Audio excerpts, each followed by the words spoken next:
Hello everybody and welcome back to Red Eagle Politics. Make sure you guys like this video down below and subscribe to the channel if you are new. So it's the beginning of the month. We did our presidential election prediction for the month of September, or at least for the first half of the month of September yesterday. And in today's video, we're going to be doing the updated Senate map prediction, because if Donald Trump wins, he's going to need a Republican House and a Republican Senate for him to get things done. If Kamala Harris wins, the same thing. She would definitely need to have the control of the House and the Senate to pass much of her agenda. So the down ballot races, they are very crucial. They're not as talked about, but they are very real. And we're going to be filling out this map in terms of the Senate. Republicans have a very favorable map. Are they going to be able to get it done? Are they going to still leave a decent amount off the table? It's entirely possible. We're going to fill this map out, but first, really quickly, I have to tell you guys about my exclusive website, redeaglepatriots.com. You guys can sign up for just $5 a month. That is 15 cents per day. It's a coffee a month. You get all these exclusive videos that I don't release on the channel. You get a video or two a week. Also, the weekly newsletter, all of the articles, they are there if you guys sign up. And most importantly, we officially now have merch. Our 2024 election drop is now here. We have all these epic designs. We got the Trump bullet design. We got the Make America Gain Again design. We got all these coffee mugs. All of the old merchandise is there too. If you guys want to support the channel, get something in return, you can do so at shop.redeaglepolitics.com. Limited time special, buy one, get 20% off all teas, tanks, and mugs. So in terms of the Senate prediction, we're going to fill out the states on this map, and we're going to first start off with the states that are going to be going Republican by a safe margin. That means 10 percentage points or more in the Republican column. West Virginia is one of those states. That's technically a flip from before, because Joe Manchin's retiring. Even if he ran, though, I think he'd lose handily. There's the state of Indiana, Tennessee, Mississippi, Missouri. You have both of the seats in Nebraska. You have North Dakota, Wyoming, and the state of Utah. So already out of the gate in the safe column, you have 48 seats for the Republicans. Now for the Democrats, you have the state of Maine. You have Vermont, Massachusetts, Rhode Island, Connecticut, New Jersey, Delaware, and yeah, Maryland. I know Larry Hogan is polling well, but I think at the end of the day, he's going to get in the low 40s. And that would be a good night for him if he's able to get to like 43. But he's going to win despite being a former governor who was popular, because it doesn't translate when you're in a federal election, which is more polarizing, and you're the opposite party of the state's partisan lean by like 30 points or something like that. Also, the state of New York and the state of Minnesota will both be going blue by 10 points or more. Also, California and the state of Washington, as well as Hawaii. So 41 for the Democrats in the safe column. Not a very favorable map for them this time around. Now we'll go to the states that are going to be going in the Republican column by 5 to 10 percentage points. We have the state of Florida. And if you look at 2018, Rick Scott, this was the beginning of the downfall for the Democrats in the state of Florida. He won by the skin of his teeth. He won by 10,000 votes out of, over 8 million votes cast. He's known for winning elections by the skin of his teeth. That's going to change. I think Trump might win the state by 10. I think Scott might lag behind a little bit, but I still believe that he's going to win the state by more than 5 percentage points, probably closer to 10 than 5. Also, the state of Texas. Ted Cruz is running up against Colin Allred, who is not running a campaign that was, Beto O'Rourke 2018 level, when he actually gave Cruz a run for his money in a blue wave election year. Obviously, Donald Trump, I think, is going to outrun Ted Cruz. I think Trump's going to win the state by around 8 percentage points, give or take. I think Cruz is going to win it by around the margin Trump won by. I think in some of the suburban areas, he's going to do better than 2018, even if there's going to be some down ballot lag effect in like Harris County or whatever that could cause him to stop the bleeding in terms of how he's compared to Trump's margin. Also, downstate, O'Rourke was a much better fit back then for the South Texas region than Colin Allred is now. He's not really running the best campaign. He's overrated electorally speaking. He's been an underperformer before. I think that Ted Cruz is going to go out there and win the state by 5 to 6 points. He's taking it a lot more seriously than he took his 2018 race, which kind of caught Republicans off guard in the state. It was, I think, the closest election in Texas in a very long time. But I think that Cruz is going to do better than that this time. Also, Montana, which, by the way, 50 is all Trump would need to technically have the Senate, and J.D. Vance would be breaking the ties. But if he gets Montana, that would be 51. Another flip into the Republican column. Tim Sheehy is running a much stronger, more high-profile campaign than Matt Rosendale ran in 2018. And even then, it was a very, close election of sorts. For a race that Republicans did not really prioritize, and they're prioritizing it this time. Tester, he's toast. The guy's got a very liberal voting record. He's like, oh, look at me. I'm like real MAGA now. I'm like the 7-finger Montanan. And it's like, I don't care if you have negative 7 fingers. You're going to lose by 7 points at a minimum at the rate things are currently going up in the state of Montana.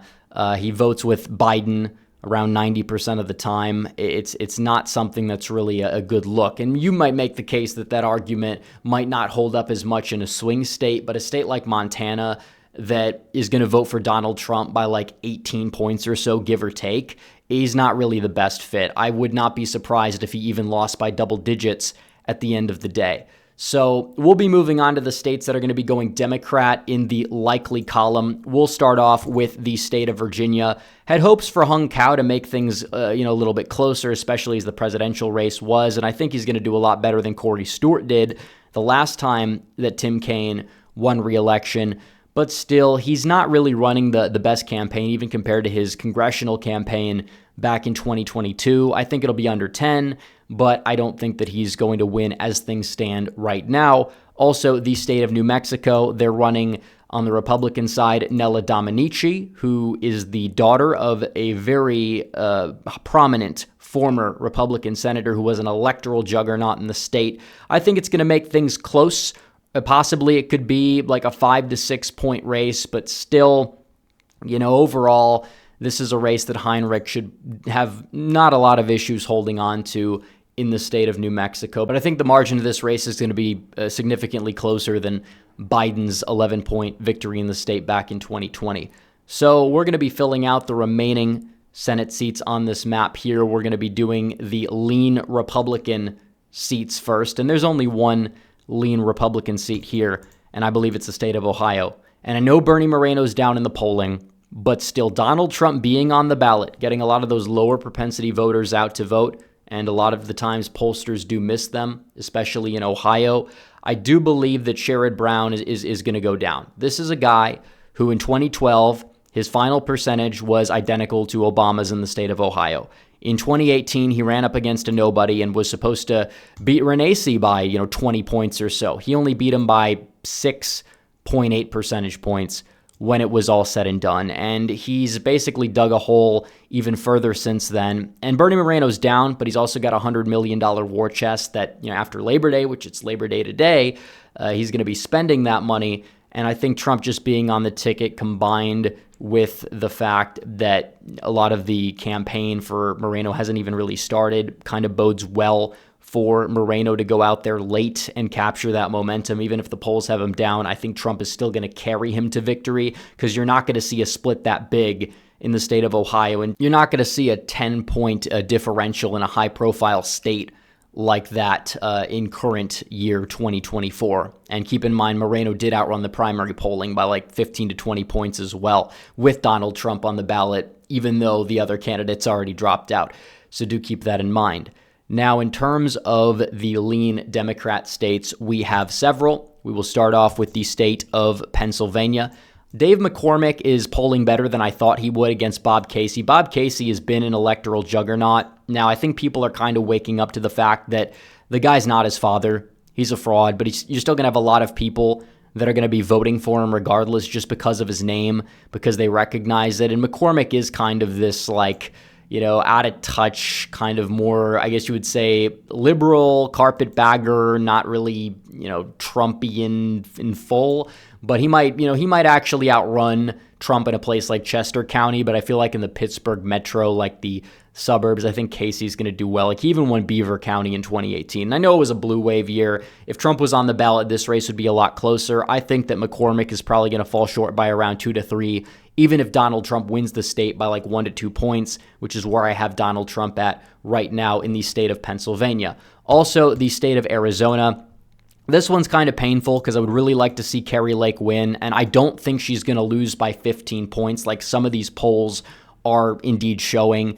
We saw a lot of polling that had Martha McSally down to Mark Kelly by a lot too. She did end up closing the gap and only fell short by a couple of points despite not really being that popular in the state of Arizona. But Ruben Gallego, this guy is a complete and total clown. Like, he is one of the furthest left congressmen. Now he's pretending that he's like this moderate and that he's going to secure the border, but he's got all this money.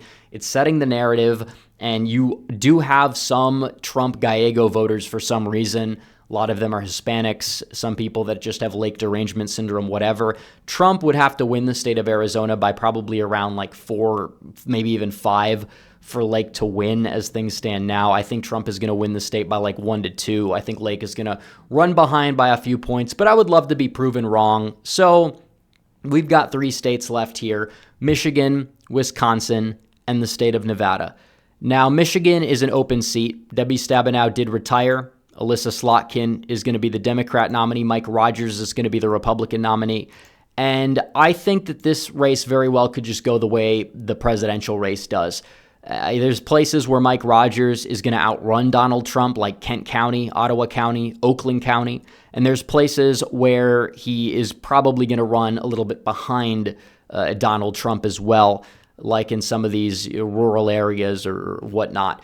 But I do believe that as things stand today, it's a winnable race. But if I have to put it in somebody's column right now, it probably would narrowly go in Slotkin's column, just because she does have more money, does have more resources, and because we do have Harris up a tiny bit in Michigan as things stand now. But it is subject to change. It's a very winnable race for the Republicans. Same thing with Wisconsin. This may shock some people, but I do believe that Donald Trump is going to win the state by around 2 to 3 points as things stand now. Now, Eric Hovde, in some of the polls, he's doing fairly well. Some of the polling, he's lagging a bit behind. But I feel like this is one of those races where at the end of the day, you will see it flip and it'll be like, what even happened here? Because it is true. 2018, Tammy Baldwin, she did very well against a weak candidate. I do think that there are places where Hovde will outrun Donald Trump in the WOW areas, possibly the Bow counties as well. I think that Baldwin's strength is in the Driftless. She'll do better in rural Wisconsin. But still, when you have these Trump-only voters that come out to vote, they may even answer a poll and say they're voting for Baldwin, but when they get their ballot, they vote Trump, Republican, down ballot. It's how it typically works. And I think the same thing goes for Nevada, but I will currently put Sam Brown as the underdog as things stand today. He's polling behind by a significant amount, double digits in some cases, and I think that that's going to narrow as we get closer to the election, and I think he may outperform the polling, as Donald Trump will get a lot of these lower propensity voters, and they will vote Republican down ballot in the state of Nevada as things do stand right now. But it is important to kind of keep in mind that if Trump wins the presidential race in a lot of these states, and you will have the Senate candidates that are underdogs on the Republican side, they get this boost. And it is very possible that you could see Donald Trump have a really good night and then the dominoes just fall. Right now in this video, the domino I have falling is Wisconsin, but it's possible if Trump has a really good night, yeah, you could see Nevada, Michigan, Pennsylvania, Arizona go. It's also possible that Donald Trump wins Wisconsin narrowly, Eric Hovde falls short by a few points, and Republicans only end up with 52. But as of right now, I have the Republicans at 53 Senate seats, Democrats at 47, because Donald Trump is on the ballot, and that map is very, very favorable for the Republicans. So anyways, guys, thanks for watching this video. Like this video down below, comment down below, subscribe to the channel, hit the bell for notifications so you never miss another video. Follow me on social media. The links are all in the description down below. And I will see you guys in the next one. Red Eagle, out.